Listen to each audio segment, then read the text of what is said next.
नमस्कार, मैं हूं शरद द्विवेदी और हमारी खास पेशकश कुपोषण से सुपोषण तक, इसमें आपका बहुत स्वागत है। इसका शीर्षक ज़रूर है कुपोषण से सुपोषण तक, लेकिन अभी हमें सुपोषण तक आना है। रास्ता बहुत लंबा है, लेकिन रास्ते लंबे होते हैं, उनमें चुनौतियां होती हैं, तभी उन्हें पूरा करने का एक चैलेंज और उनको पूरा करने का एक आत्मिक सुख भी हमें मिलता है।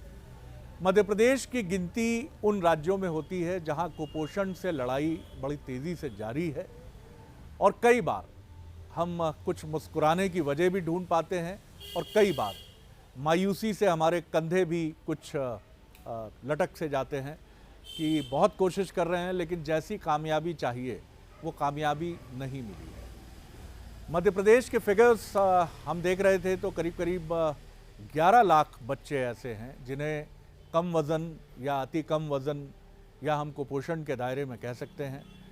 और चैलेंजिंग चीज़ ये भी है कि मध्य प्रदेश का वो एरिया जो ट्राइबल और समाज के वंचित वर्ग की आबादी का अधिक माना जाता है, वहाँ निश्चित तौर पर कुपोषण का ये दंश अधिक है। आज हम कुछ मेहमानों के साथ इस महत्वपूर्ण चुनौती पर बात करेंगे, क्योंकि अगर आप आगे बढ़ना चाहते हैं, विकास के रास्ते पर तेज़ी से कदम भरकर आगे जाना चाहते हैं, तो कुपोषण जैसे इस कलंक को कहूँ मैं या टैबू कहूँ, इससे मुक्त होना बहुत ज़रूरी है। और उस देश के लिए ये इसलिए भी ज़रूरी है जहाँ आबादी युवाओं की बहुत अधिक है। तो इन बच्चों को एक परफेक्ट युवा बनाने में हमारी भूमिका बहुत ज़रूरी है। मिलिए उन मेहमानों से। मेरे साथ हैं स्वर्णिमा शुक्ला, जो ज्वाइंट डायरेक्टर हैं महिला बाल विकास विभाग, बहुत स्वागत करता हूं उनका। दो चिकित्सक हैं हमारे साथ, डॉक्टर राजीव हैं जो डायरेक्टर हैं नेशनल हेल्थ मिशन, और फिर आप ये माइक्रोफोन पीछे बढ़ा सकते हैं डॉक्टर तरुण पटेल की तरफ, जो कि पोषण अधिकारी हैं, न्यूट्रिशन ऑफिसर हैं यूनिसेफ में, उनका भी मैं बहुत स्वागत करता हूँ। Thank you. और विकास संवाद नाम की NGO को बहुत शिद्दत से चलाने वाले सचिन जैन जी हमारे साथ हैं, बहुत स्वागत करता हूँ। नमस्कार। और वो एक विनम्र हस्तक्षेपकर्ता की तरह यहाँ हमारे साथ रहेंगे और हमें ये बताएंगे भी। और पहला सवाल मैं जाहिर तौर पर उन्हीं से लेना चाहूँगा। निश्चित तौर पर हम एक समालोचना की दृष्टि से यहाँ हैं सचिन जी। पहले मैं जानना चाहूँगा कि मध्य प्रदेश को आप कहाँ पाते हैं? अगर मैं बात करूँ कुपोषण की, तो कितनी लड़ाई हमने अब तक अच्छे से उसको कवर अप करने की तरफ हम बढ़े हैं और कितना रास्ता अभी बाकी? शरद जी, मैं अगर अपने पिछले 20 सालों के अनुभवों की बात करूं तो मुझे ये लगता है कि मध्य प्रदेश में कुपोषण एक बड़ी चुनौती 1998-99 से ही देखा जाने लगा था, जब से NFHS के ऊपर बहुत खुल के चर्चा होना शुरू हुई थी। और इसके बाद 2005-06 के NFHS में, नेशनल फैमिली हेल्थ सर्वे में बताया गया था कि यहाँ पर कम वज़न के बच्चों की संख्या काफ़ी ज़्यादा है। लेकिन सबसे पहली चुनौती वहीं रही कि उन शुरुआती 10 सालों में हमने यही देखा कि उसकी स्वीकार्यता नहीं थी, व्यवस्था में भी और सरकार में भी। दोनों ही स्तरों पर यह माना जाता था कि कुपोषण की संख्या तो बहुत ऊंची है, लेकिन ये बहुत बड़ी समस्या है, ये एक तरीके की स्वीकार्यता नहीं थी, जिसके कारण से हमारी लड़ाई जो है वो बहुत आगे लंबी खिंच गई, जितनी उसको नहीं खिंचना चाहिए थी। दूसरी बात जो मुझे इसमें सबसे महत्वपूर्ण लगती है कि हमने, और जब ये स्वीकार किया गया, और ख़ासतौर पर मैं अगर बहुत स्पष्ट रूप से बात करूँ तो 2010 में जब अटल बाल मिशन बना और जो उसमें मुख्यमंत्री जी का जो उसमें वक्तव्य छपा, उसमें साफ तौर पर उन्होंने कहा कि हमको मध्य प्रदेश को एक सुपोषित राज्य बनाना है और अब हम डिनायल मोड से, यानी कि उसको नकारे जाने के मोड से बाहर आ रहे हैं, अब हम उसको नकारेंगे नहीं। तो ये पहली स्वीकार्यता थी, ये दूसरा पड़ा हुआ। और तीसरा जो आखिरी बात मैं कहना चाहता हूँ, जो अभी भी चुनौतीपूर्ण बना हुआ है, कि जो आपने अभी कहा कि इसके बारे में बात बहुत हो रही है, चर्चा हो रही है, कोशिशें बहुत हो रही हैं, लेकिन फिर भी हम इससे उबर नहीं पा रहे हैं। तो उसके पीछे का कारण ये है कि कुपोषण के जो तात्कालिक कारण है, पोषण आहार बांटना या आंगनबाड़ी केंद्र चलाना, मतलब पोषण सेवाएं देने के लिए, वो पहल तो हम कर रहे हैं, लेकिन जो कुपोषण के मूल कारण हैं, गरीबी है, व्यवहार में परिवर्तन है, लैंगिक भेदभाव है, आदिवासी इलाकों में अगर हम बात करें तो प्राकृतिक संसाधनों पर आदिवासी समुदाय का हक है, उन वाले कंपोनेंट्स पे हम कमज़ोर रहे हैं। इसके कारण से ये जो बुनियादी बदलाव आना चाहिए था वो मध्य प्रदेश में हम नहीं देख पाए हैं। तो मुझे लगता है कि उसी को आगे बढ़ाने की ज़रूरत है। मैं स्वर्णिमा जी की तरफ आता हूँ। जो बात सचिन ने कही है, क्या अब महिला बाल विकास विभाग ये मानता है कि चैलेंज है, बड़ा चैलेंज है, लेकिन जीतेंगे, लड़ेंगे, हराएंगे इसको? बिल्कुल, बहुत अच्छा आपने बोला, बहुत मतलब 100% हम लोग इसको हराएँगे और डिपार्टमेंट इस पर बहुत कमिटेड है, प्रतिबद्ध है इस पर। जैसा अटल बाल मिशन पर पहली बार इस चीज़ को जब पूरा आया, अटल बिहारी वाजपेयी बाल आरोग्य पोषण मिशन, उसमें कुपोषण को लड़कर मध्य प्रदेश को सुपोषित करने की आधारशिला रखी गई और उसी को आगे बढ़ते हुए आज की अगर मैं बात करूं तो इस कोविड काल में भी जैसे हमारे डिपार्टमेंट एक नया अपना प्रोग्राम पूरा लेकर आया है कि इस दौरान हम लोग कैसे लड़ेंगे, जैसा कि जितना भी सचिन जी ने जितने अंडरलाइंग कॉजेज़ की भी बात की कि उसको भी एड्रेस करना पड़ेगा कि समाज जागरूक और ये सस्टेन कर सके ये विकास, जो हमारे बच्चे सुपोषित होंगे। तो हमारा डिपार्टमेंट पिछले 3 महीने पहले से एक नया प्रोग्राम लेकर आया है जो कि कुपोषित बच्चों का एकीकृत प्रबंधन है। इसके अंतर्गत हम लोग कुपोषित बच्चों को जितने सैम कैटेगरी में आते हैं, जिन्हें अति कुपोषित कह सकते हैं, उन सभी बच्चों को हम लोग नामजद ट्रैकिंग करेंगे। ये पहली बार हो रहा है पूरे इंडिया में कि सारे बच्चों की हम लोग संख्या की जगह अब नामजद ट्रैकिंग करेंगे। तो हर बच्चे का हम लोगों के पास हिसाब होगा। इसके साथ ही साथ उस बच्चे के परिवार की भी हम लोग जानकारी ले रहे हैं, जिसमें हमें ये समझ आ सकेगा कि बच्चे का सोशियो इकोनॉमिक बैकग्राउंड क्या ट्रैकिंग का है। आपका मैकेनिज्म क्या है जो आप जी कर हाँ, रही हैं? हम लोग इसकी ऑनलाइन ट्रैकिंग, एक हमारे पास संपर्क ऐप है डिपार्टमेंट का, उसमें एक सीसा मॉड्यूल डला है, उसके अंतर्गत हम करेंगे। तो मैं आपको 2 चीज़ें बताना चाहूँगी कि हम लोग कुपोषित बच्चों को 2 प्रकार से ट्रीट कर रहे हैं। एक तो उनको संस्था में भेजेंगे जिनको कोई मेडिकली कॉम्प्लिकेटेड बच्चे होंगे, और जो बच्चे मेडिकली कॉम्प्लिकेटेड नहीं होंगे, जो कि लगभग टोटल कुपोषित बच्चों का लगभग 80 से 85% होता है, उनको हम समुदाय स्तर पर ठीक करेंगे। उसके अलावा जो हमारे मध्यम कुपोषित बच्चे होते हैं, जो भविष्य में गंभीर कुपोषित हो सकते हैं, उनको भी हम लोग अपनी ट्रैकिंग पर रख रहे हैं, जिससे कि ये बच्चे कभी सीवियर कुपोषण में जा ही नहीं पाएँ। और अब हम एक संस्थागत प्रयास कर रहे हैं और दूसरा हम समुदाय आधारित प्रबंधन कर रहे हैं। ये बहुत, मुझे लगता है समुदाय आधारित इंटरवेंशन जो है ये बहुत ज़रूरी है। डॉक्टर राजीव जी की तरफ मैं आता हूँ। राजीव जी, सबसे महत्वपूर्ण बात ये है कि कितनी जल्दी हम ये पहचान पाएँ कि इस परिवार में, या ये जो एक यहाँ एक टारगेट ऑडियंस ही मैं कहूँ कि वो जो हमारा लक्ष्य समूह है, जहाँ हमने देखा है कि ट्रेडिशनली पारंपरिक अर्थ के अभाव की वजह से या कुछ जेनेटिक रीजन से कुपोषण आता है, जैसा स्वर्णिमा जी ने कहा, इसका मैकेनिज्म हम कितना फुल प्रूफ हमारे पास है? नहीं, देखिए, कुपोषण की शुरुआत बच्चे के जन्म के पहले से ही हो जाती है।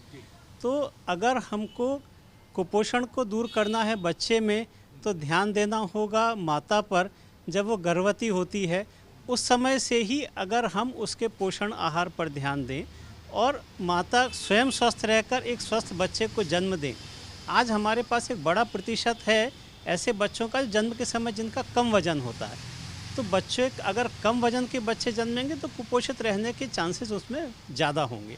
तो हम प्रयास ये करें कि माता जब गर्भवती है उस समय उसका पोषण हो, बच्चा स्वस्थ पैदा हो, जन्म के समय उसका वजन अच्छा हो, और उसके बाद जन्म के तुरंत बाद जो एक बहुत कमी है मध्य प्रदेश के समाज में अभी कि तुरंत ही उसको early initiation of breast feeding हम जिसे कहते हैं, तत्काल माँ का दूध लेना वो शुरू नहीं करवाते। ऐसे में उन परिवारों को ट्रेस तो करना। अच्छा होगा। डॉक्टर राजीव, एक बार मैं यूनिसेफ की टीम के साथ ईंट भट्टे गया हुआ था जहाँ वैक्सीनेशन की कोशिशें थीं। अब ये जो इस तरह की मूविंग जो हमारी श्रम शक्ति है जो आज यहाँ है, अब वो किसी हॉस्पिटल में भी रेगुलरली नहीं जाती, वो माता जो श्रमिक भी है और जो 7वें महीने तक या 8वें महीने तक काम करना, जिसकी एक अनिवार्य मजबूरी तो मैं नहीं कहूँगा, उसकी ताकत कहूँगा, उसकी स्ट्रेंथ कहूँगा, वो करती है। इनको ट्रैकिंग पे रखना, स्वर्णिमा जी ने कहा तो है, लेकिन क्या ये इतना आसान है? नहीं, देखिए, आसान तो नहीं है, लेकिन टेक्नोलॉजी हमारी बड़ी सहायता कर रही है और अब हम ट्रैकिंग कर रहे हैं। स्वर्णिमा जी ने जैसा बताया, हम बच्चों की ट्रैकिंग भी महिला बाल विकास विभाग कर रहा है, साथ साथ स्वास्थ्य विभाग भी एक अनमोल ऐप करके है, आपने सुना होगा। हम गर्भवती महिलाओं के पंजीयन से ही शुरू कर देते, बल्कि उसके जैसे ही एक दंपति की शादी होती है तब से उनका पंजीयन होता है। महिला जैसे ही गर्भवती होती है हम उसकी ट्रैकिंग प्रारंभ कर देते हैं, क्योंकि हमको पीछे जाकर बच्चे को अगर स्वस्थ रखना है तो माता की ट्रैकिंग हमको करना ही पड़ेगी। चलिए, 1000 दिन तो कमोबेश 2 साल अगर हम बच्चे को ठीक तरीके से ले गए, 2 साल से ज़्यादा की उम्र तक, तो एक बड़ी जंग हमने लगभग जीत ली।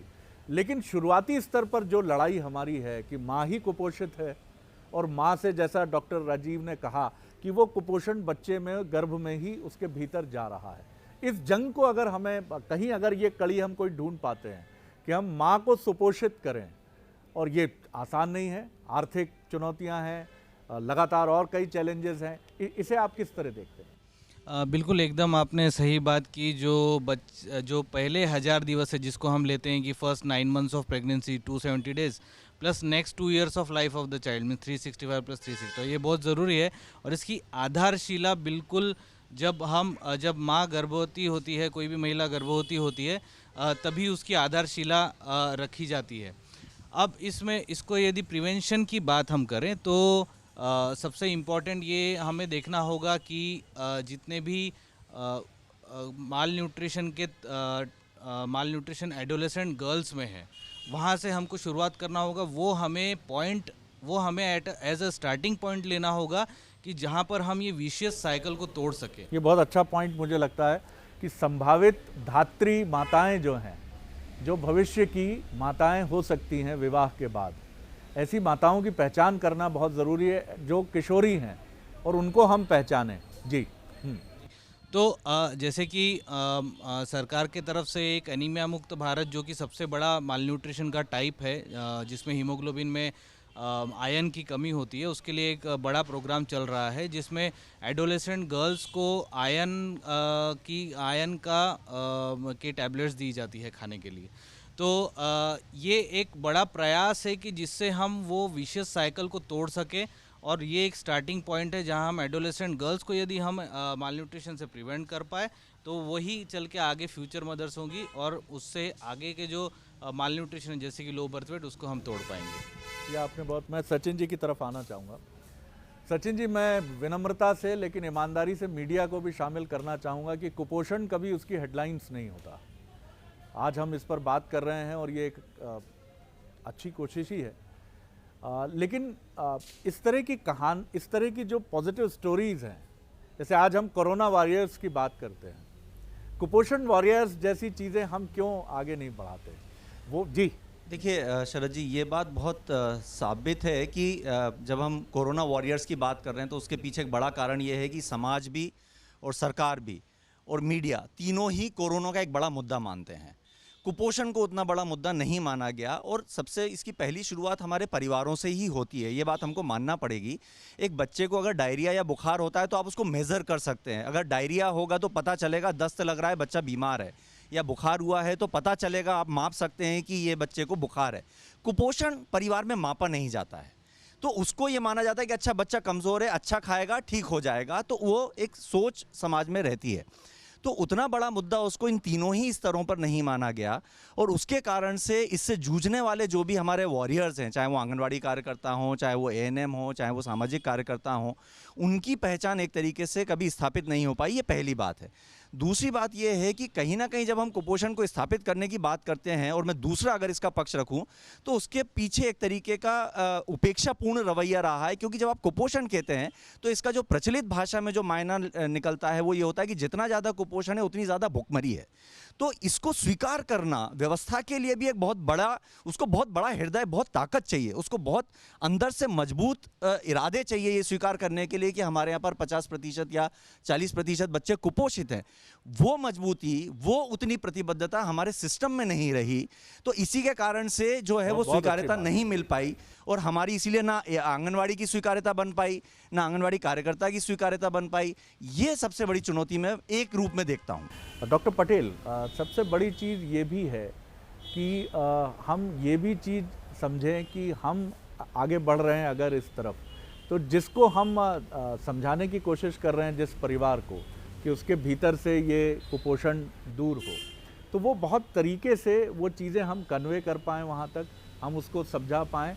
या बिल्कुल, जैसे कि हम जब डाइवर्सिटी की बात करते हैं, जो कि फूड में डाइवर्सिटी होना चाहिए, जिससे कि उस पर्टिकुलर बच्चे को या उस परिवार में जितने भी सदस्य हैं सभी को सही मात्रा में जो मैक्रोन्यूट्रिएंट्स और माइक्रोन्यूट्रिएंट्स, जो सूक्ष्म पोषक तत्व मिलने चाहिए, उसमें बहुत बड़ा रोल है वहाँ के स्पेसिफिक जो स्पेसिफिक जो भी वहाँ पर उगाया जाता है या जो भी कृषि की वहाँ पैदावार होती है वो तो उनको लेना ही है। मतलब वो उस जगह से जो भी पैदावार होती है, जैसे हम फॉर एग्ज़ाम्पल मौसमी फल जब आते हैं अलग अलग प्रकार के, वैसे ही ये जो बाकी जो चीज़ें हैं वो सप्लीमेंट है, लेकिन वहाँ का जो प्रोडक्शन है, जो उनका, जैसे मैं एक बार फील्ड विजिट में गया था, मैंने देखा कि जो भी उनके यहाँ पर दालें उगती हैं वो उसको बेचते हैं, ना कि घर में कंज्यूम करते हैं।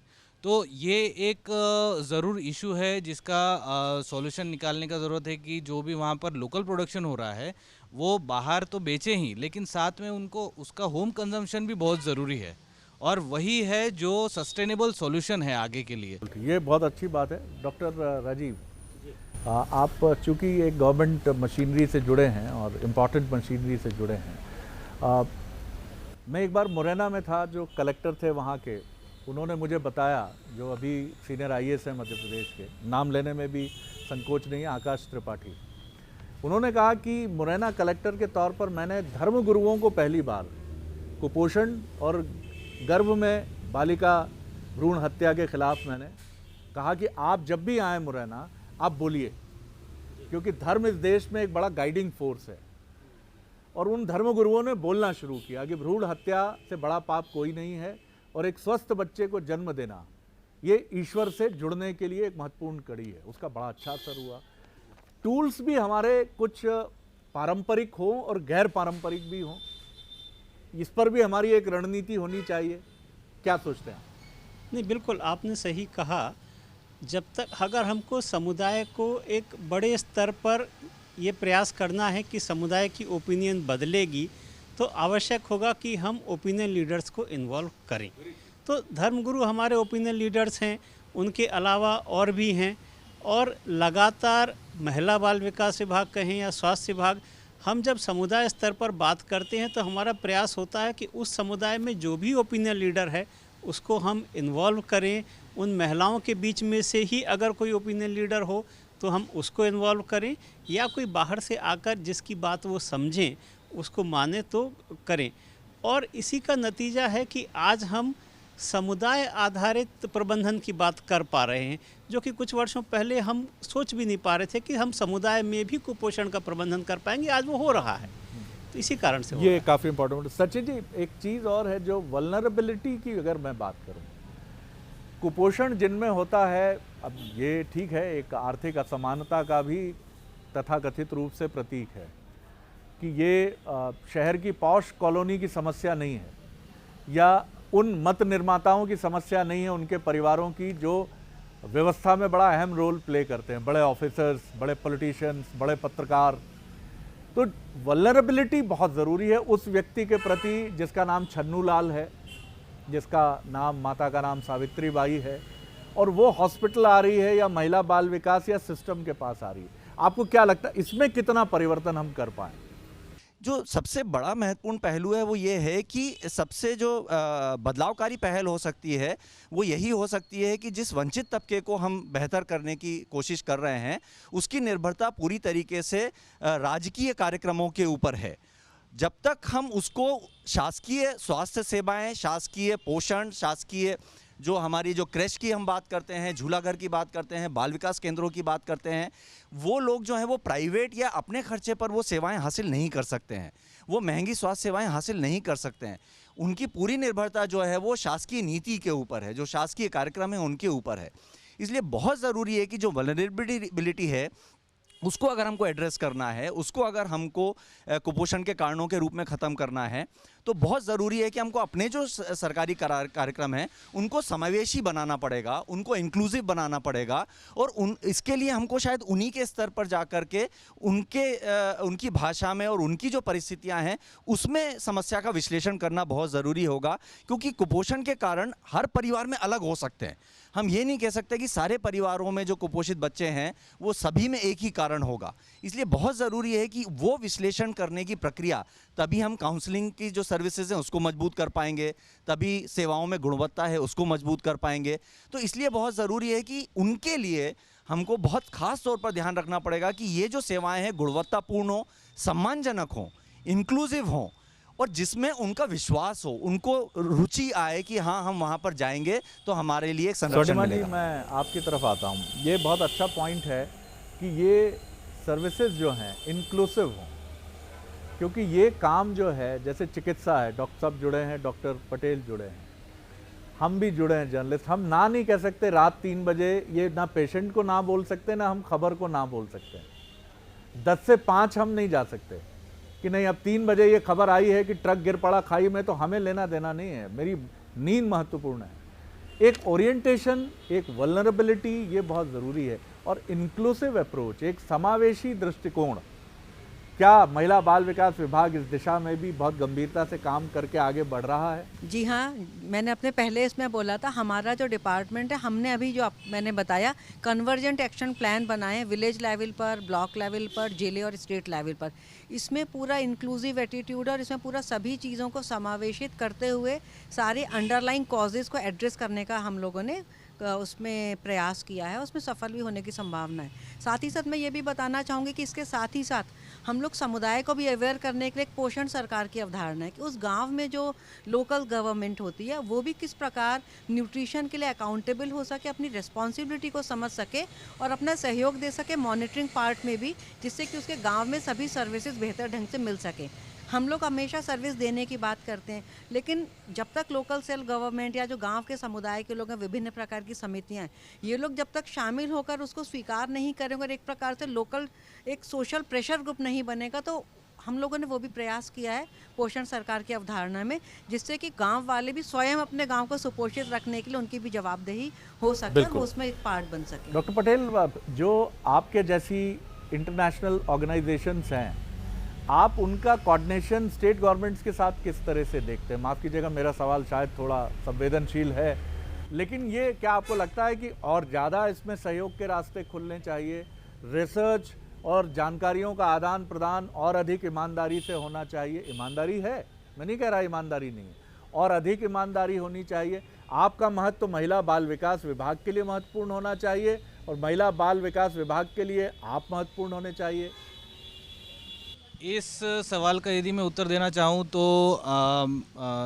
जब से डायरेक्टर मैम आए हैं तो उनके लीडरशिप में बहुत अच्छा कोऑर्डिनेशन सभी का हो रहा है, including all international organisations and local organisations. सभी से जो जो उनकी स्पेशलिटी है उनसे उनका उपयोग करके प्रोग्राम्स डिज़ाइन किए जा रहे हैं और इंक्लूडिंग जो जैसे मैडम ने बताया कि समुदाय स्तर तक प्रोग्राम को ले जाना, ना कि सिर्फ वो फैसिलिटी बेस्ड या फैसिलिटी सेंट्रिक सर्विसेज रहे, बट समुदाय को कैसे इन्वॉल्व करके उसमें प्रोग्राम्स को स्ट्रेंथन किया जाए। इस विषय में यदि मैं बोलूँ तो पारदर्शिता है और सरकार के साथ सभी ऑर्गेनाइजेशंस मिलके एज अ टीम काम कर रही है और ज़रूर हम इस लक्ष्य तक पहुँचेंगे। डॉक्टर राजीव, कंक्लूड करूंगा मैं आपके उत्तर के साथ। क्या नटशेल में आप कहना चाहेंगे कि इस जंग में सबसे महत्वपूर्ण और कौन कौन से उपाय हो सकते हैं जिसकी तरफ हमें बढ़ना चाहिए? हम 21वीं सदी के लगभग पहले चरण को पूरा करने की तरफ बढ़ चले हैं और निश्चित तौर पर अब कुपोषण की इस लड़ाई को भी हमें, जैसे हमने कुछ डिजीज़ेज़ को विदा कर दिया है, पोलियो जिसमें शामिल है, इसी तरह अब कुपोषण को विदा करने का भी ये सही वक्त है। मिलेनियम गोल भी हमने तय किए हैं, लेकिन अब एक लक्ष्य बहुत मजबूती से तय होना चाहिए कुपोषण को लेकर। जी, देखिए, जो अप्रोच हम अब फॉलो कर रहे हैं, यह अप्रोच हमारी सफलता की ओर ले जाएगी। और अब हमने समुदाय की बजाय अब हमने एक नाम दिया है कि हम फैमिली बेस्ड अप्रोच पर अब जा रहे हैं। तो परिवार से ही हमें प्रारंभ करना होगा, परिवार को जागरूक करना होगा। परिवार समझे कि वो किशोरी बालिका जिसकी अभी शादी नहीं हुई है वो माँ बनेगी, जो माता गर्भवती है उसे एक स्वस्थ बच्चे को जन्म देना है, जो बच्चा पैदा हुआ है उसे एक स्वस्थ जीवन जीना है, उसके पोषण का ध्यान रखना है पूरे परिवार को। तो परिवार से शुरुआत हो और समुदाय के बाद शासकीय विभाग, संस्थाएं सब उसमें मदद करें, तब हम यह जंग जीत पाएंगे। बहुत बहुत धन्यवाद। मुझे लगता है बहुत महत्वपूर्ण तरीके से आपने कंक्लूड किया है। धन्यवाद स्वर्णिमा जी, धन्यवाद डॉक्टर राजीव, धन्यवाद डॉक्टर पटेल और सचिन जी, आपके अवेलेबल हमेशा की तरह। जो भी इनपुट्स रहे हैं उनके लिए बहुत धन्यवाद। धन्यवाद इस सरकारी महकमे को भी कि लंबे समय बाद मैंने ये महसूस किया कि एक सरकारी महकमा भी उत्सुक है इस बात को मीडिया के साथ शेयर करने के लिए कि आप समालोचनात्मक परिप्रेक्ष्य में, आप हमें आलोचना भी आप हमारी कीजिए, हमें इससे परहेज़ नहीं है, लेकिन आप हमसे बात, हमारे बारे में बात करिए, कुपोषण की समस्या पर बात करिए और उसमें जो भी चीज़ें हैं, जो सफ़ेद भी हैं और जो ग्रे भी हैं, उन दोनों पर बात करिए। लेकिन ये बताइए कि हम आगे बढ़ रहे हैं, हम लड़ रहे हैं, लड़कर हम जीतने की तरफ भी बढ़ेंगे। ये सबसे महत्वपूर्ण बात है और महत्वपूर्ण बात हमारे लिए भी है, चौथे स्तंभ के लिए भी है कि तमाम हेडलाइंस जो हैं वो बहुत महत्वपूर्ण हैं। क्रिकेट है, राजनीति है, कोविड है, लेकिन उतना ही महत्वपूर्ण कुपोषण भी है। कुपोषण वॉरियर्स भी हैं, वो लोग भी सामने आने चाहिए हमारी तरह, जो डॉक्टर राजीव भी हो सकते हैं, डॉक्टर पटेल भी हो सकते हैं, स्वर्णिमा जी भी हो सकती हैं और सचिन जी भी हो सकते हैं, जो अलग जगाए हुए हैं कुपोषण के खिलाफ लंबे समय से अपनी अपनी कैपेसिटी और अपने अपने काम के तौर तरीक़ों से। ये भी हमारी और आपकी हेडलाइंस होनी चाहिए। ये विनम्रता से सीखने की कोशिश, और ये जो हमारा ये प्रोग्राम है ये एक बहुत छोटी सी हम्बल सी विनम्र सी कोशिश है। तो बने रहिए बंसल न्यूज़ पर। अगली बार कोशिश करेंगे कि ऐसे मध्य प्रदेश से जुड़े जो विषय हैं, जो अलग हैं और आमतौर पर रीजनल टेलीविज़न चैनल जो हैं उनका हिस्सा, मैं गैर सरकारी चैनल्स की बात कर रहा हूँ, शायद नहीं होते हैं। कोशिश होनी चाहिए। हमने एक कोशिश विनम्रता से की है, आगे भी कोशिश जारी रखेंगे। बहुत शुक्रिया, बहुत धन्यवाद, नमस्कार।